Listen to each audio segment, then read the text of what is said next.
About a month ago, ChatGPT made some major upgrades, and those upgrades are causing people to get a little pissed off.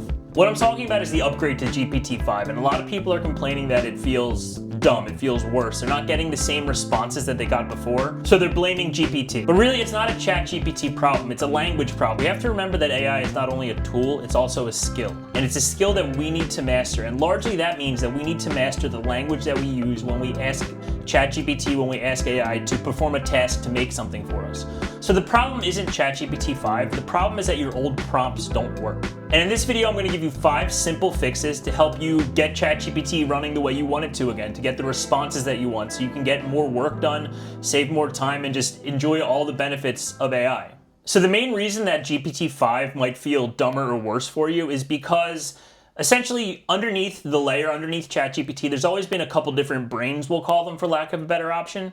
And we used to have a drop-down menu where we could choose which brain we were going to use. You know, you could choose GPT-4, GPT-4o, GPT-3.5, GPT Turbo. All those things are essentially different brains that function at a little different level in terms of their level of reasoning, their level of thinking. Now we only have GPT-5. You can't choose which specific model you're going to use. They still have this series of brains underneath the model.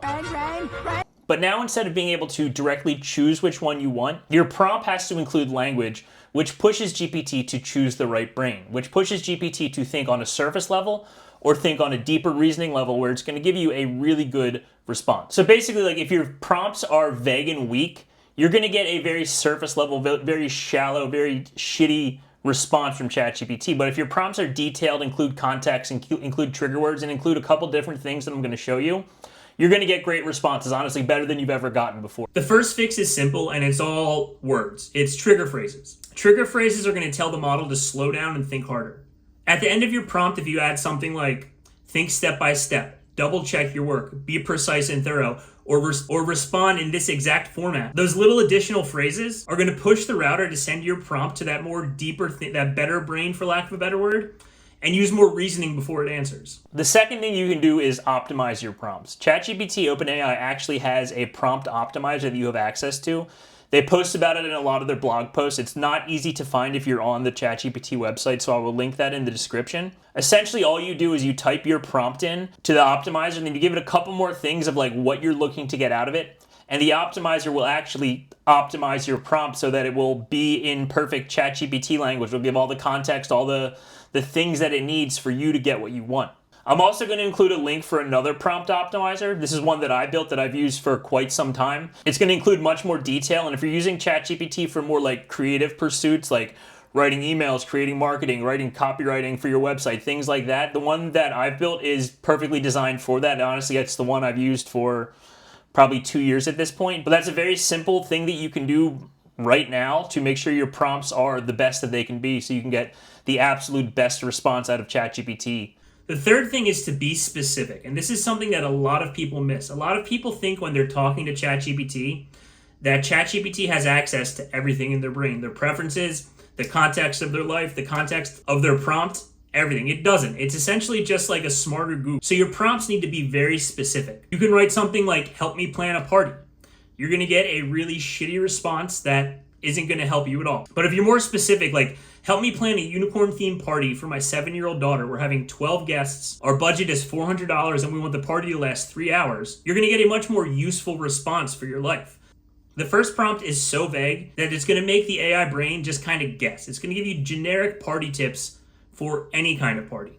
But when we introduce those constraints in that context, we're going to put the guide rails around AI to give you a much better output that is much more conducive to the detail that you put in, to the context that you put in. And the fourth one kind of blends into that. It's add structure to your prompt.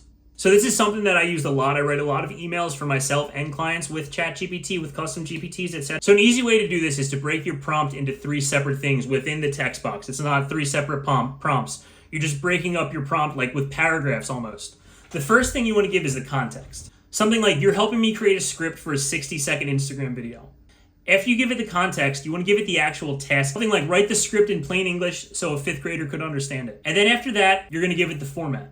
So something like, give me 3 short paragraphs, and I want this whole thing to be less than 150 words. Now, obviously, you can go into much more detail than the examples I just pulled out of my ass.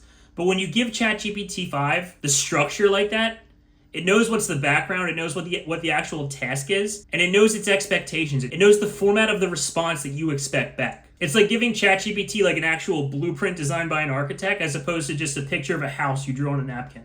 And the fifth thing you can do is kind of ties everything together. It's where you actually ask ChatGPT to check itself against itself. Now, for this to work, you're going to have given ChatGPT an example of what you want, an example of how you want it to write, an example of the format you want it to respond in. And all you do at the end of your initial prompt, you say, check your response against my initial upload. Make sure it has 90% similarity in tone, content, format, and value. And that's going to actually force ChatGPT to write and edit many drafts of its response to you before it even shows it to you. So you're not going to have that normal back and forth editing conversation with ChatGPT where you say, no, add this, take this away, take this phrase out, stop using fucking M dashes, don't say here's the truth. Essentially what you're doing is you're providing clear expectations for ChatGPT, so it will actually give you what you want and it will measure itself against those expectations. So this is very similar to like having an employee where you tell them exactly what you want to do, exactly how you want it done, as opposed to just saying, yeah, go get me clients or go write this marketing page. You have to give clear expectations, honestly, and everything. It's a hard thing to learn because we always assume that everybody has the same context in their brains that we do. Everyone has the same standards, but nothing does. And if you think about ChatGPT, it's just a language model. Its whole job is basically to give you what you want, but it's not going to know exactly what you want unless you tell it exactly what you want. So you can use this in the context of emails, in the context of blog posts, in the contents of copywriting.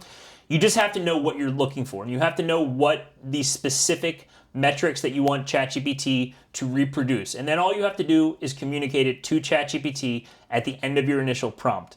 It sounds kind of silly, and it's kind of like this one was a little weird for me at first, but those combination of words, those combinations of instructions actually force GPT to think at that deeper level. Those are 5 like genuinely really simple things that you can do as soon as you press pause on this video, as soon as you click off YouTube, to optimize your prompts and actually get what you want out of ChatGPT, which is the goal of it. The whole point of using AI is to make better work when we're tired, to be able to produce more stuff that actually moves the needle for us so we can get more done, provide more value, and honestly like grow a little bit.